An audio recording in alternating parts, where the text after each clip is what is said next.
कहानी सुनो में हम आपके लिए लेकर आए हैं उत्तराखंड में हुए टनल हादसे की पूरी सच्चाई, जिसे सुनकर आपकी रूह कांप जाएगी। 17 दिन तक चले बचाव अभियान में क्या क्या हुआ, कितनी अड़चनें आईं और आखिर कितनी बाधाओं को पार कर उन 41 मजदूरों की जान बचाई गई जो उस सुरंग में फंसे हुए थे। शुरू से आखिरी तक पूरी कहानी सुनाते हैं आपको इस छोटे से वीडियो में। आइए शुरू करते हैं और एक एक करके समझते हैं पूरा घटनाक्रम। भारत में एक राज्य है उत्तराखंड। उत्तराखंड राज्य के अंदर एक उत्तरकाशी नाम का जिला है। उत्तरकाशी नामक जिले में 4 धाम यात्रा मार्ग को और सरल बनाने के लिए उस मार्ग पर सिलक्यारा से डंडाल गांव तक एक सुरंग बन रही थी। उसी सुरंग में यह हादसा हुआ। दिवाली पर जब पूरा देश रोशनी में नहाया हुआ था, तब 41 मजदूर एक अंधेरी सुरंग में कैद हो गए। जी हाँ, 12 नवंबर 2023।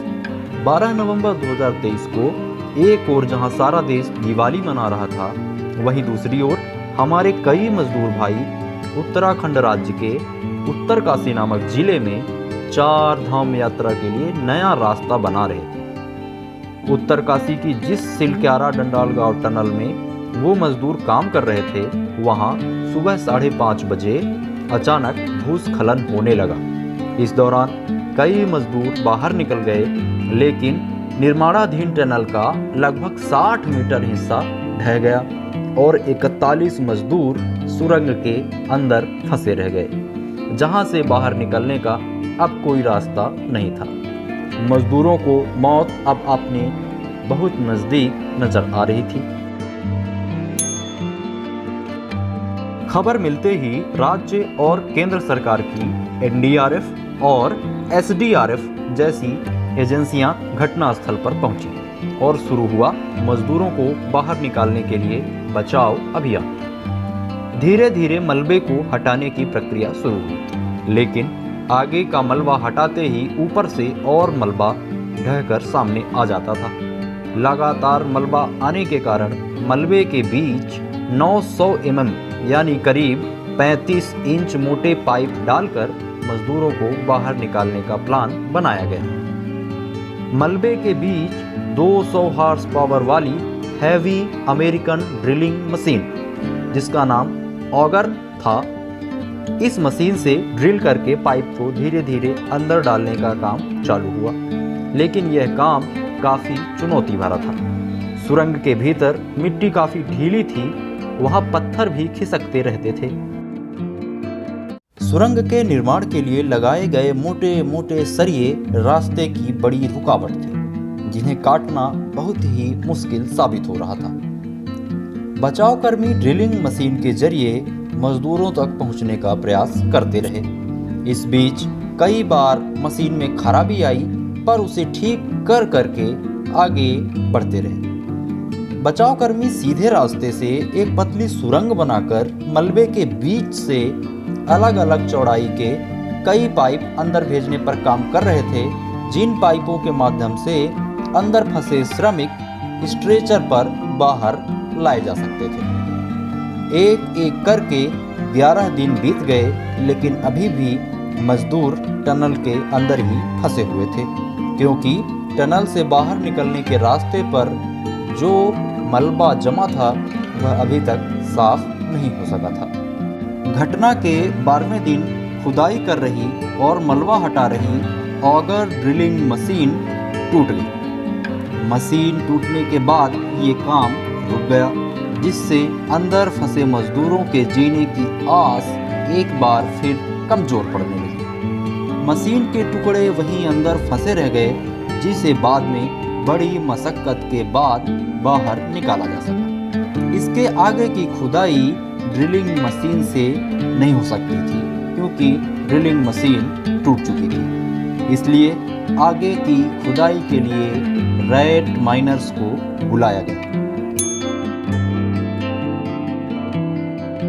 रैट का मतलब है चूहा, होल का मतलब है छेद और माइनिंग का मतलब होता है खुदाई। इस प्रकार रैट होल माइनिंग का सीधा सा मतलब है छेद में घुसकर चूहे की तरह खुदाई करना। इसमें पतले से छेद से धीरे धीरे छोटी हैंड ड्रिलिंग मशीन या फावड़े के द्वारा खुदाई की जाती है और हाथ से ही उस मलबे को बाहर निकाला जाता है। रैट माइनर्स ने 800 mm के पाइप में घुसकर ड्रिलिंग की, खुदाई की। ये बारी बारी से पाइप के अंदर जाते, फिर हाथ के सहारे छोटे से फावड़े से खुदाई करते थे और ट्रॉली से एक बार में तकरीबन 2.5 क्विंटल मलबा लेकर बाहर आते थे। एक रैट माइनर्स ने बताया था कि मैं घुटनों और कुनियों के दम पर रेंगते हुए पाइप में गया था। आगे रास्ता बनाने के लिए मलबे में मौजूद मोटे सरियों को ढूंढना था और उन्हें गैस कटर से काटना था और बचे हुए टुकड़ों को हटाना था। इसके कारण बहुत ज्यादा गर्मी पैदा हो रही थी और झुलसने का भी खतरा बना हुआ था। तंग जगह में जाना ही एक मुश्किल काम था और उसके बावजूद घंटों तक गैस कटर इस्तेमाल करना और भी बड़ी चुनौती थी। यह सहन शक्ति और अनुभव का मामला था। जब मैं मेटल को काटने के बाद उनके ठंडा होने पर उन्हें बाहर लेकर आ रहा होता था तो पसीने से पूरी तरह तर होता था।